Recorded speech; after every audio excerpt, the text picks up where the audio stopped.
Bonjour à tous. Et si on parlait Enfield? Celui-là? Alors non, pas celui-là. Je parle du Enfield, le revolver, évidemment, chambré en 38 Smith & Wesson. Alors c'est parti.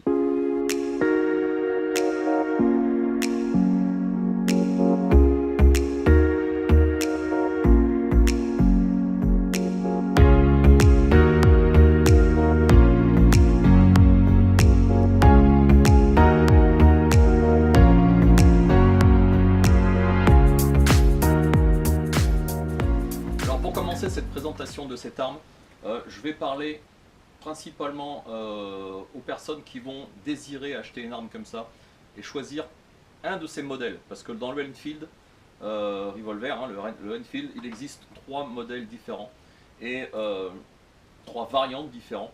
Puisque c'est en fait la dénomination commune, c'est le numéro 2 Mark 1, mais il existe aussi le Mark 1 1 étoile et le Mark 1 2 étoiles. Et la grosse différence qu'il y a, c'est au niveau du chien.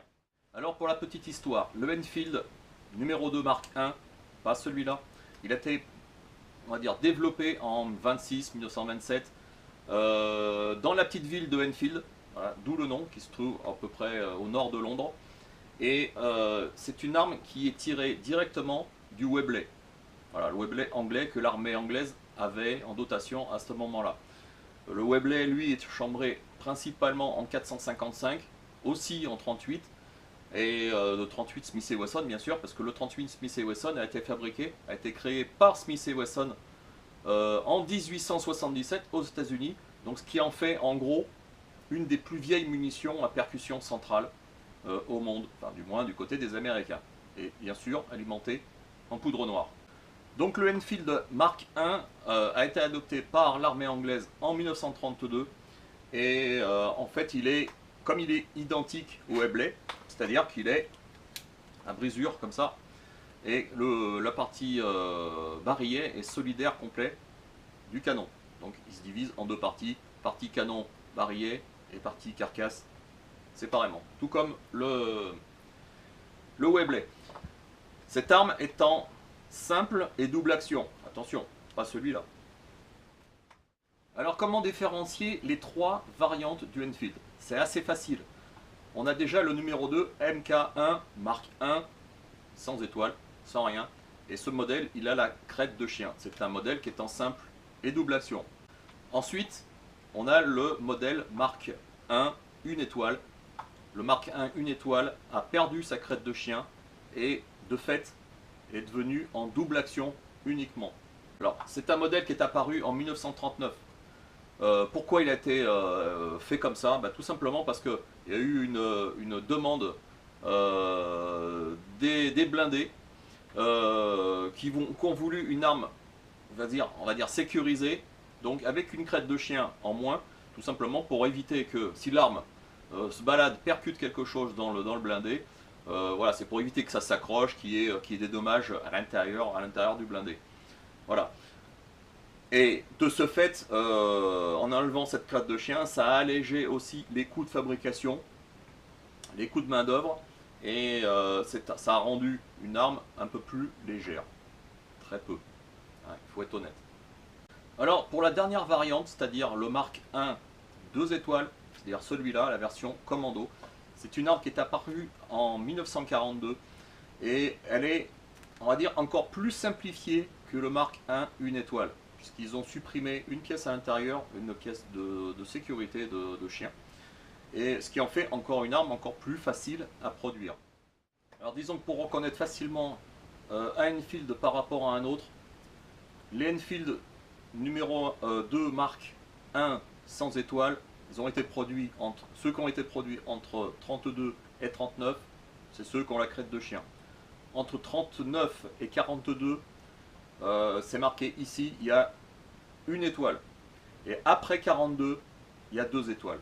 Voilà, c'est comme ça qu'on reconnaît très très facilement ces Enfield suivant les années, voilà, les années qu'on recherche, hein, si on veut acheter une arme de ce style.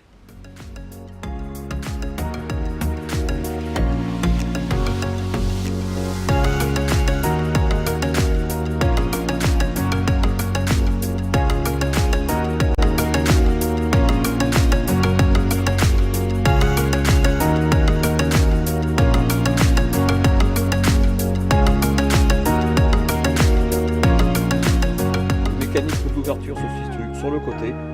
Il suffit d'actionner.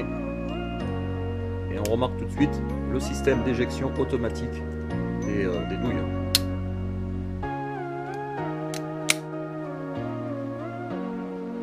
Ben voilà, pour conclure un petit peu cette présentation, je pense que c'est une arme qui est plutôt sympathique.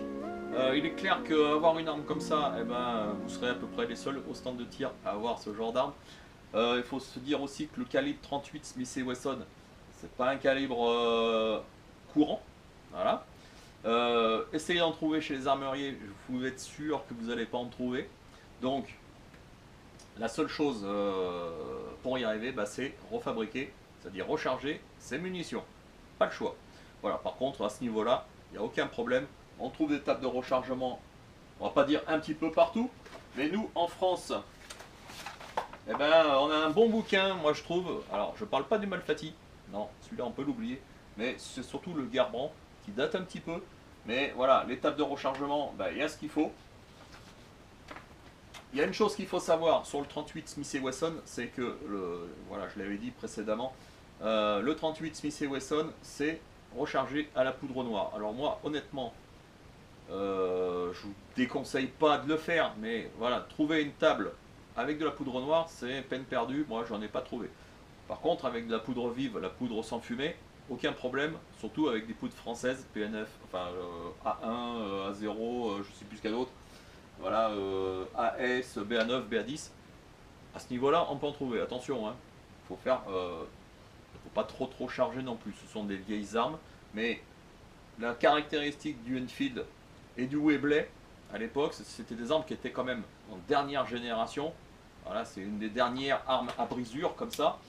Rien à voir avec les armes anciennes, plus anciennes que ça, qui étaient vraiment destinées à la poudre noire et avec des vitesses de sortie et des pressions quand même moindres. Voilà, ces armes sont poussées jusqu'à 1200 psi. Donc ça, voilà, ça accepte quand même les poudres modernes. Mais attention, faut pas mettre pleine charge. Voilà, ça, on le verra dans une prochaine vidéo sur le rechargement. Ah, voilà pour cette présentation de ce Enfield. Si vous avez des commentaires à me faire sur cette arme, si vous avez des astuces pour le rechargement, n'hésitez pas, Messenger ou voilà, des messages, que ce soit sur YouTube ou sur Facebook. Je cherche des informations pour recharger du 38 Smith & Wesson avec de la poudre noire. Si vous avez ça dans vos tiroirs, je suis preneur. Voilà. Et n'oubliez pas, un pouce bleu, ça fait toujours plaisir. Voilà, c'est motivant pour faire d'autres vidéos. Et voilà, j'ai pas trop le temps ces temps-ci pour en faire.